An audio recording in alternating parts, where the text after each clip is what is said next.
새벽녘 패전 근처의 하늘엔 구름이 낮게 들이었고 이슬 머금은 공기 속에 미세한 떨림이 퍼졌어요. 이정은 혼란스러운 마음으로 궁을 나섰지만 최원우를 쫓아 떠난 길은 그의 발길을 패전 넘어 귀문이 있던 방향으로 이끌었죠. 그날 밤 그는 이상한 기척을 느꼈어요.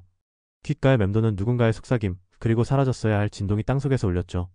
귀문은 다시 흔들리고 있었고 그 깊은 어둠 속에서 무언가 눈을 떴어요. 한편 여리는 강철의 곁을 떠나 조용한 처소에서 혼자 남겨져 있었어요. 하지만 마음속은 평온하지 않았죠. 넙덕의 진실, 강철의 고백, 그리고 왕의 믿음. 모든 것이 여리의 마음을 뒤흔들고 있었어요. 다시 시작됐어요. 여리는 조용히 중얼이며 무구를 꺼내들었죠. 붉은 끈으로 묶인 그 무구는 아직 정리되지 않은 그녀의 마음처럼 뒤엉켜 있었고 묘하게 떨리는 손끝에서 미세한 기운이 흘러나왔어요. 이정은 여리를 괴한에게서 구한 뒤에도 마음이 가라앉지 않았어요. 여리와 강철, 그리고 귀문의 진동이 동시에 그를 흔들고 있었죠. 그는 여리에게 물었어요. 혹시 귀문의 진동을 느끼고 있었나? 여리는 고개를 끄덕였어요. 또 시작됐어요. 이번엔 전보다 더 짙고 날카로운 기운이었죠. 왕이정은 이대로 귀문이 열리게 두어선 안 된다고 판단하고 궁안의 감도는 석연찮은 기운의 촉을 곤두세웠어요. 대비의 움직임부터 주변 대신들의 미묘한 태도까지 살피기 시작하며 의심의 중심이 점점 좁혀져 가고 있었죠. 반면 김봉희는 풍산에게 지시의 대비를 은밀히 조종하고 있었어요. 풍산은 대비를 설득해 여리를 궐 밖으로 내보낼 빌미를 만들기 위해 움직였고 그 틈을 타 곽상충은 새로운 계략을 준비했어요. 곽상충은 강철의 힘을 직접적으로 제압할 수 없다는 사실을 잘 알고 있었죠. 그래서 그는 강철의 감정과 인간적인 면모를 자극하기로 했어요. 곽상충은 연금을 이용해 강철의 혼을 교란시키고 이 틈을 타 여리를 따로 떼어내는 데 집중했어요. 한편 강철은 곽상충의 계략이 심상치 않음을 직감했지만 섣불리 움직이지 않고 오히려 정면 충돌을 피하며 묘하게 물러나는 듯한 태도로 상황을 관망하기 시작했어요. 물러설 땐 이유가 있는 법이죠. 그렇게 중얼이며 강철은 수면 아래 조용히 무언가를 준비하고 있었어요. 같은 시각 여리는 가섭 스님을 만나기 위해 비밀리에 움직였어요. 어렵게 찾아낸 은거처에서 여리는 스님에게 속삭이듯 말했어요. 스님은 처음부터 알고 계셨던 거죠? 스님은 말없이 고개를 끄덕였어요. 그리고 아무 말 없이 손에 들고 있던 낡은 경기석을 여리에게 건넸죠. 그 안엔 13년 전의 진실과 8척기의 실마리가 담겨 있었어요. 여리는 스님에게서 돌아오는 길, 마음속으로 끓어오르는 혼란과 의심을 정리하려 했어요. 그런데 그 순간 마치 누군가가 계속 따라붙는 듯한 이질적인 기척이 스쳤죠. 뒤를 돌아보았지만 아무도 없었고 불안한 마음을 애써 눌렀어요. 그러나 그녀를 주시하는 시선은 계속되고 있었어요. 어둠 속엔 김봉인이 직접 파견한 이들이 잠복해 있었고 그들은 여리의 동선을 세밀히 추적하고 있었어요. 이 모든 움직임은 마치 하나의 수레바퀴처럼 김봉인의 뜻에 따라 정교하게 굴러가고 있었던 것이었어요. 풍사는 멀찍이 서 고개를 숙인 채 말없이 듣고 있었어요. 그의 눈동자엔 미세한 떨림이 맴돌고 있었고 김봉인의 계획에 대한 불안감이 드리워져 있었죠.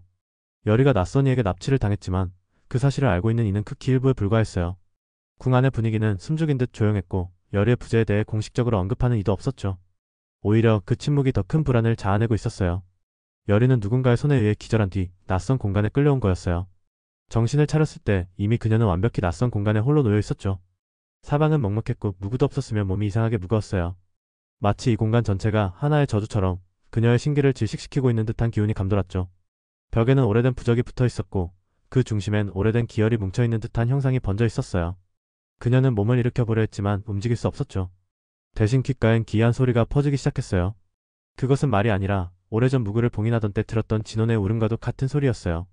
그리고 그 속에서 팔척기의 속삭임처럼 기이한 문장이 그녀의 머릿속을 울렸죠. 돌아가지 마라. 돌아가면 너도 그 아이처럼 될 거야. 그 순간 외부에서 무언가 거세게 부딪히는 소리가 들려왔어요. 강철이었죠. 그는 여리를 추적한 끝에 이 낯선 공간에 도착했고 봉인의 틈을 거슬러 힘을 끌어모아 내부의 봉인진을 흔들기 시작했어요. 담수 기운은 이미 포화 상태였고 그 에너지는 진동으로 번지며 공간의 균열을 발생시켰죠. 강철의 기운에 반응하듯 여리의 몸 주변에서도 미세한 핏줄기가 피어올랐고 그 틈 사이로 그녀는 다시금 의식을 깨우려 안간힘을 쓰고 있었어요. 동시에 내부에 감춰져 있던 오래된 기운 또한 반응하며 깨어나고 있었죠. 그것은 팔척기의 조각 중 하나였어요. 풍사는 그 기운을 감지하며 중얼거렸죠. 이래서 이 무기들은 무서운 거야. 감정을 품는 순간 모든 걸 바꿔버리니까. 그러나 그의 얼굴엔 불안만이 감돌고 있었어요. 김봉인의 수는 의도대로 굴러가고 있었지만 그 끝이 어디로 향할지는 아무도 장담할 수 없었죠. 그리고 아주 멀리서 다시 귀문이 흔들리는 미세한 진동이 감지되기 시작했어요. 눈동자 끝에서 미세하게 떨리는 눈꺼풀이 그의 긴장과 불안을 말해주고 있었죠. 그는 김봉인의 계획이 성공하길 바라면서도 그 안에 숨어있는 모종의 불길한 기운을 감지하고 있었던 거예요. 그 시각 강철은 열의 기운이 묶인 지점을 따라 지하의 봉인 구역까지 침투했어요. 그곳은 인간의 손이 닿지 않은 오래된 의식의 흔적이 서려 있었고 강철은 숨을 가쁘게 몰아쉬며 무너진 벽 한쪽에 손을 대고 힘을 모았죠. 그 순간 지하 어딘가에서 퍼져나온 듯한 괴이한 기척이 강철의 심장을 파고들었어요. 공간이 반응하듯 울리기 시작했고 강철은 무의식적으로 손끝에 담수 기운을 더 밀어 넣었어요. 그의 눈은 점점 더 푸르게 타올랐고 봉인의 경계가 일그러지며 균열을 일으켰죠. 봉인의 틈새에서 번져 나온 것은 오래전 팔척기의 기운 일부였어요.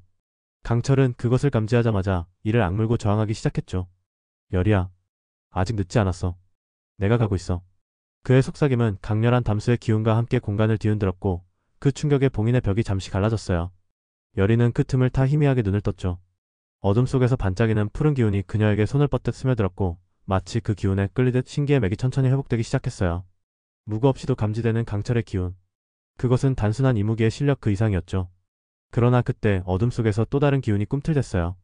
팔척기의 조각 외에 열이도 모르는 다른 영혼의 기척이 그녀 곁에서 얽혀들기 시작한 거였죠. 그것은 과거 넙덕이 제압하려다 실패했던 혼령의 파편이었고 지금 열이의 약한 틈을 노리고 움직이고 있었어요. 강철은 그것까지 감지하곤 이성을 잃을 듯한 분노로 봉인을 밀쳐내기 시작했죠. 그의 몸 주변에 물기운이 아닌 인간의 감정이 실린 강렬한 열기가 피어올랐고 순간 담수기운과 신기가 충돌하듯 거대한 파장을 일으켰어요. 귀문은 다시 흔들리고 있었어요. 봉인석 주변의 균열은 더 넓어졌고 팔척기의 기운은 점차 형상을 갖춰가고 있었죠. 진동은 미세하지만 꾸준히 이어졌고 궁 안의 기물들이 제자리를 이탈하던 그 순간 누군가는 그 움직임을 이미 감지하고 있었어요. 강철은 열이를 향해 가는 길에서 본능적으로 알아챘어요. 이건 단순한 납치극이 아니라고요. 기문과 연결된 무언가가 본격적으로 작동하고 있다는 증거였죠. 녀석들. 뭘 깨우려는 거야? 그가 조용히 중얼이자 손끝에서 담수 기운이 더 짙게 흘러나왔어요. 그는 지금 이 순간 넙덕이 무너졌던 때와 같은 기운을 다시 느끼고 있었죠. 그날 밤 귀문 아래 균열 너머에서 이상한 숨소리가 들려오기 시작했어요. 봉인은 아직 완전히 무너지지 않았지만 무언가가 틈을 타 천천히 스며들고 있었어요. 열이는 깨어나지 못한 채 어둠 속 어딘가에 갇혀 있었고 그곳에선 잊힌 과거의 기억들이 소용돌이쳤어요. 넙덕과 함께한 마지막 밤, 강철과의 첫 만남, 그 기억들이 한꺼번에 머리를 채우기 시작했죠. 그녀의 신기는 봉인된 공간 속에서도 저항하려 애썼고 그 힘은 서서히 퍼져나가 벽면의 부적들을 흔들기 시작했어요. 단순한 저항이 아니었어요. 그것은 기문의 존재 자체에 간섭을 일으킬 정도였고 강철은 그 변화를 직감했죠. 더는 망설일 이유가 없었어요. 그는 즉시 움직였고 왕이정 또한 사병을 모아 패전 주변을 봉쇄했어요. 궁의 기류는 요동치고 있었죠. 기문을 막으려는 자들과 그것을 다시 열려는 자들. 그 안에서 의도치 않게 끌려 들어간 이들. 이 모든 움직임은 결국 기문으로 향하고 있었어요. 김봉희는 밤하늘을 올려다보며 낮은 목소리로 중얼였어요. 이제 곧이야. 패전의 흙바닥 어딘가에서 하나의 부적이 천천히 타들어가고 있었죠. 그것은 오래전 팔척기조차 경계하던 이름 없는 존재를 봉인한 흔적이었어요. 그리고 아무도 몰랐어요. 그 어둠이 팔척기 하나로 끝나는 게 아니라는 것을요. 더 오래된 악이, 더 깊은 원한이 지금 이 궁 안을 향해 다시금 발을 들이고 있다는 걸요. 균열은 멈추지 않았어요. 그저 다음 밤을 기다리고 있었을 뿐이죠. 구독과 좋아요 눌러주세요. 감사합니다.